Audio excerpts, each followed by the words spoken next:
Hi everyone, we have decided to start trying to do some more regular updates for you now that we've got the new boat. So in this video we're going to show you a couple of projects that we have done recently. So the first one was to install Sonar.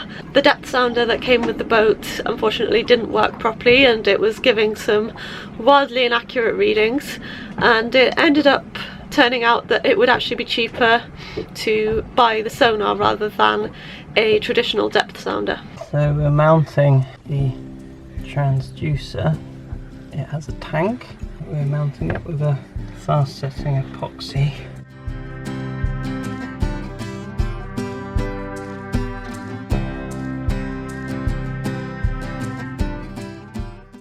So this is now a thickened epoxy.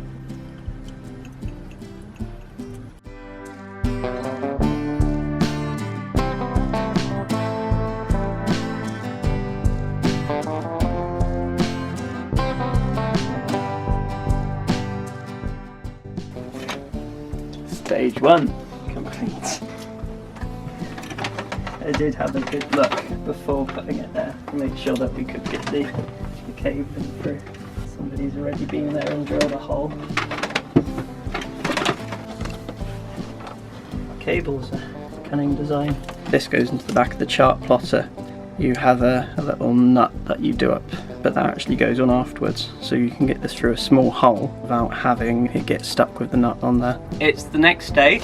The epoxy holding the tank down is nice and cured. We're ready to commission the Sonar. Now the instructions say you can use marine antifreeze fluid, which we don't have, or mineral oil. Well, we put mineral oil in the engine. We've got loads of that, so I guess we'd be filling it with mineral oil. So let's go and retrieve some. Now we're really blessed on Andante to have loads and loads and loads and loads of storage. This is actually the good stuff. I don't know if I should be using this. Let's use the other stuff. So all of our supplies are under the floor. Right, this is where we make a fabulous mess. Kitchen roll. We've got the Sonar, the wires are threaded through. It's in the pink bag at the moment because you want to protect the face of the Sonar from damage. We'll leave that in there for the moment. You don't need to fill the tank all the way up with the oil, because as the Sonar goes in it's going to displace the oil, and all that will happen if you fill it all the way up is it will go everywhere and make a mess. Discovered that the hard way. So we're going to fill the tank up about halfway, and then hopefully that's not too much. So here's our Yanmar Marine Diesel engine oil. I don't suppose the grade really matters for a Sonar. Very carefully we're going to pour some in.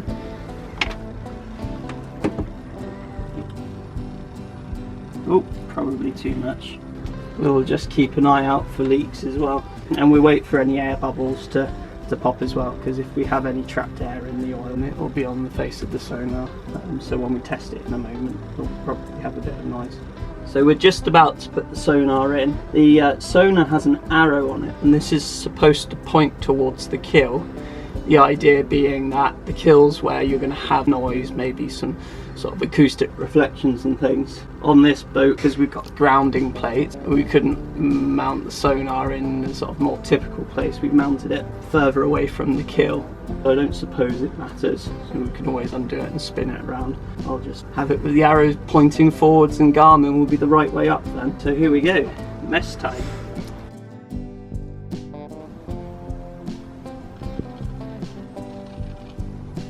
Just finished cleaning up the oily mess I made. There we go, one installed Sonar. We've gone for a in-hole unit, and you might be wondering why. I think the main reason is just because there's a huge queue for the yard and we can't drill a hole in the boat when we're in the water.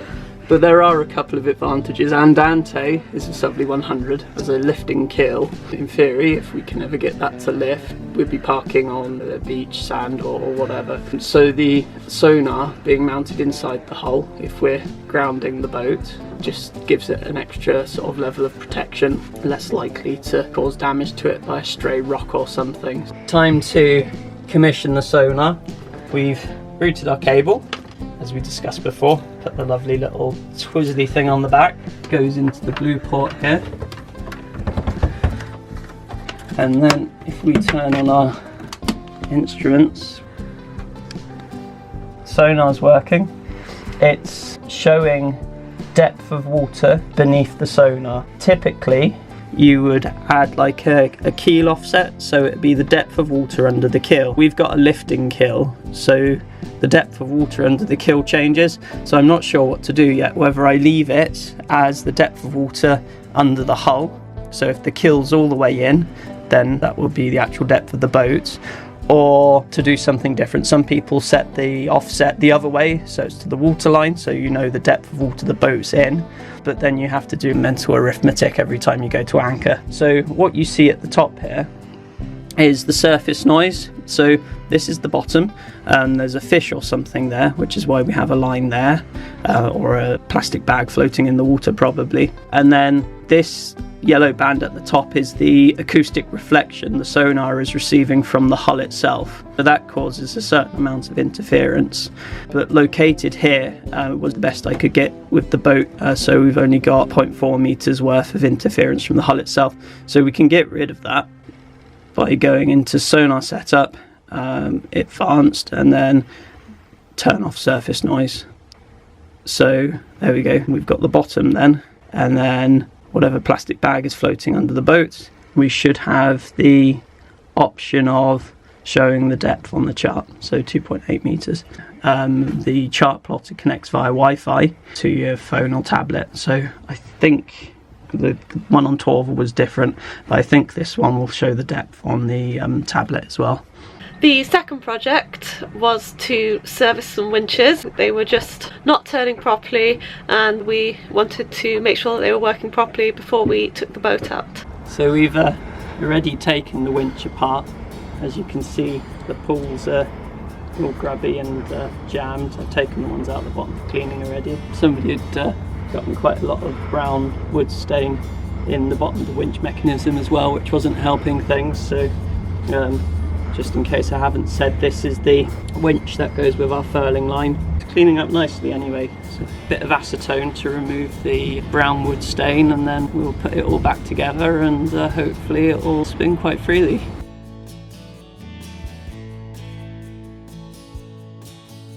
So you can see the pulls are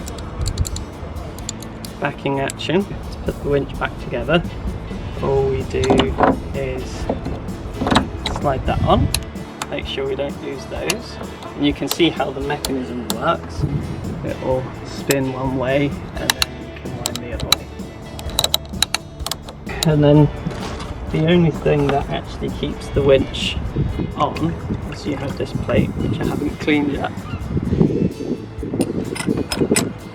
and a metal ring which you wind on. So this metal ring keeps the winch on, and it's super easy to take off. You kind of pry it open and then work it on round in a circle, and then it will click, and that's it, all done. It's again a spinning winch.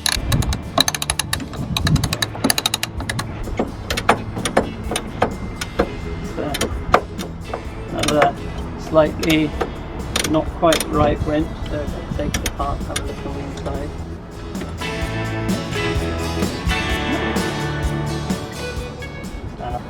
You can see these are all filthy and bound up. That's supposed to spring back, and it's jammed, so and I'll try not to lose anything. Not so bad in there. These ones are probably what's causing trouble. I'll give this one a clean as well.